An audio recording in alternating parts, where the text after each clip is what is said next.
जय श्री राम। आंजनेय की आत्मकथा। वानर उपदेवता। राघव कुमार पूछते हैं, हनुमान जी, आपके लांगूल क्यों है? आपके संपूर्ण शरीर पर यह इतनी बड़ी सघन स्वर्णिम रोमावली क्यों है? इसलिए कि मैं कपि हूं। नहीं, आप कपि तो नहीं है। रघुकुल के कुमार ऐसे बहकावे में आते हों, ऐसा मैंने कभी नहीं देखा। वे तर्क करते हैं, आप कच्छ बांधते हैं, वस्त्राभरण तथा यज्ञोपवीत धारण करते हैं, वेद वेदांगों का आपने अध्ययन किया है, हम सबके समान ही आप नित्य कर्म स्नान संध्यादि करते हैं। सुना है किष्किंधा में उत्तम भवन है। मुझे अब तथ्य समझाना पड़ा। हम उपदेवता हैं। उपदेवता देवताओं से किंचित निम्न कोटि के होते हैं, लेकिन मानव से श्रेष्ठ नहीं। मानव तो सृष्टि में सर्वश्रेष्ठ हैं, तभी तो परात्पर ब्रह्म मानवों में अवतीर्ण हुए हैं। उपदेवताओं में अनेक जातियां हैं, वानर, ऋक्ष, नाग, किन्नर, यक्ष आदि। इनमें से जिस जाति के पुरुषों की आकृति प्रकृति पृथ्वी के जिस पशु से मिलती जुलती है, उसे उस पशु के नाम से जाना जाता है। जैसे मेरी आकृति प्रकृति कपियों के समान है, जामवन जी की वृक्ष के समान। उपदेव जातियों में केवल पुरुष वर्ग में यह आकृतिजन्य विशेषता होती है। नारी वर्ग सर्वथा मानव नारियों के समान होता है। केवल नाग उपदेव जाति की नारियां यदा कदा नागिनों के समान विष धारण करती हैं और अपने कुल के पुरुषों के साथ संबंध रखने के कारण कंठ से नीचे का शरीर सर्पाकार बनाए रहती हैं। अन्यथा सभी उपदेव जातियों के स्त्री पुरुष वस्त्राभरण धारण करते हैं। मनुष्यों के समान ही भवन नगर शासन एवं शिक्षण व्यवस्था रखते हैं। उपदेव जाति के पुरुष वर्ग में पृथ्वी के कपि ऋक्षादि की आकृति आती है, तो इन पशुओं की सहज शक्ति एवं स्वभाव भी बहुत कुछ आ जाता है। हमने सुना है कि हमारे महाराजाधिराज को लंका युद्ध के समय अपने असंख्य सैनिकों के लिए आहार एवं आवास की कोई व्यवस्था नहीं करनी पड़ी। कुमारों ने प्रसन्न होकर कहा, आप सब केवल पाषाण शिलाओं तथा तरुशाखाओं को आयुध के रूप में उपयोग करते थे। हाँ, हमारे लिए यह अधिक सुविधाजनक है।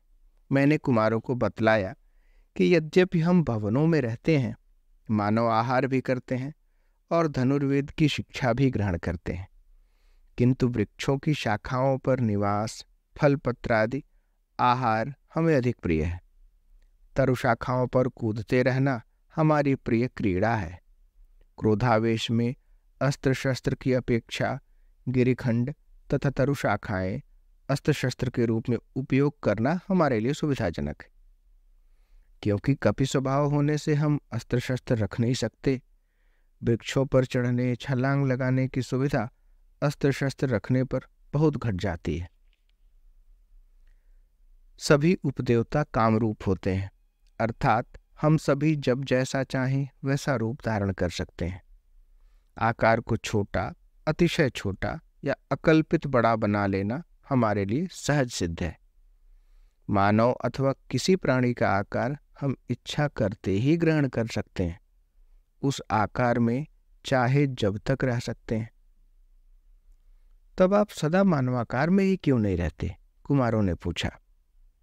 इसलिए कि मैं आप सबका सेवक हूं। मैंने अपने हृदय की बात कह दी। मुझे स्वामी की समता नहीं करनी चाहिए। मेरे प्रभु ने मुझे अपने चरणाश्रित भक्तों की सहायता संरक्षण का दायित्व सौंपा है। मैं कपि हूं। शौचाचार तथा शास्त्रानुमोदित सदाचार की मर्यादा का पालन मेरे लिए महत्वपूर्ण नहीं है। अतः कोई इन सब से च्युत भी हो तो मेरी दृष्टि उसके इस स्खलन पर नहीं जाती। मेरे लिए स्खलन महत्वहीन है। अरे आप तो अपनी बात कहने लगे, कुमारों ने हंसकर ताली बजा दी। जामवंत जी, सुग्रीव जी आदि दूसरे भी तो उपदेव वर्ग के सम्मान्य जन संपूर्ण मानवाकार में नहीं रहते। बात यह है कि उपदेवताओं का जो पशु रूप एवं प्रकृति है वह नैसर्गिक है। मैं सावधान हो गया, मुझे पूरे वर्ग की बात समझानी है। फलतः वह रूप एवं स्वभाव हमें प्रिय लगता है, उसी के अनुसार रहना हमारे लिए सुखद रहता है। इच्छा अनुसार अन्य रूप तो प्रयोजन एवं परिस्थितिवश हम ग्रहण करते हैं, किंतु वह हमारे लिए प्रिय अथवा सुविधाजनक होता है, प्रिय अथवा सुविधाजनक नहीं होता। जैसे आप सब भी अवसर विशेष पर अस्त्र शस्त्र सज्ज होकर सैनिक वेश धारण करते हैं, किंतु सुविधा होते ही उसे त्याग देते हैं। आप सब में और भी तो जन्मजात सिद्धियां हैं, मुझसे बालकों ने पूछा। है, मुझे समझाना ही था। उपदेव वर्ग की नारियां गर्भवती होने पर तत्काल भी प्रसव कर सकती हैं और सुरक्षा सुविधा न हो तो दीर्घकाल तक, सैकड़ों वर्षों तक भी गर्भ को उदर में ही रख सकती हैं। उपदेव वर्ग की सभी जातियों के शिशु उत्पन्न होने के पश्चात कुछ क्षण में ही अपना पूर्ण आकार तथा शक्ति प्राप्त कर लेते हैं। किसी भी पिता को अपनी संतान शिशु के रूप में देखने का सुअवसर कदाचित ही मिलता है। नवजात पुत्र या पुत्री तरुणावस्था का आकार एवं शक्ति कुछ क्षणों में प्राप्त करके स्वयं जाकर पिता को प्रणाम करता है। उपदेवताओं के शरीर में रोग नहीं होते, वे वृद्ध होने पर भी तरुण के समान ही दिखते हैं। यद्यपि वृद्धावस्था में शक्ति का ह्रास होता है, किंतु वह इतना अल्प होता है कि उसे दूसरा कोई लक्षित नहीं कर सकता। स्वेद भी उपदेवताओं को बहुत अधिक ताप प्राप्त हो तभी होता है। हमारे वस्त्र आभरण आदि भी हमारे शरीर पर आकर विशिष्ट शक्ति प्राप्त कर लेते हैं। वे इच्छा करने पर छोटे या बड़े हो सकते हैं, शरीर के अनुरूप प्रकट या तिरोहित हो सकते हैं। हमने सुना है कि आप एकादश रुद्र हैं, बालकों ने जिज्ञासा की। आपने यह अवतार क्यों धारण किया? भगवान महेश्वर के अनुग्रह से मुझे काल प्रभावित नहीं करता। मेरे स्वामी श्री राघवेंद्र की अनुकंपा मेरी स्मृति को किंचित भी म्लान नहीं होने देती।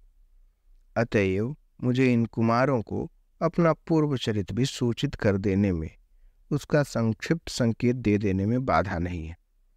जब आत्मचरित सुनाना ही है तो वह संपूर्ण ही सुनाना समुचित है। जय श्री राम।